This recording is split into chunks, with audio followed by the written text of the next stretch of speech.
In this video, I'll show you how to add and customize shapes in Canva. Let's begin. Open Canva and create a new project.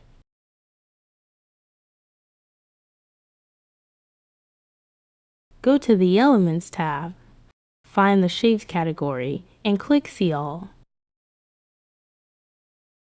Scroll down to explore all available shapes. Find the shape you need and click to add it to your page. Next, customize the shape style. Change the color using the color picker. Adjust the border style and wait. Add corner rounding or adjust the border color.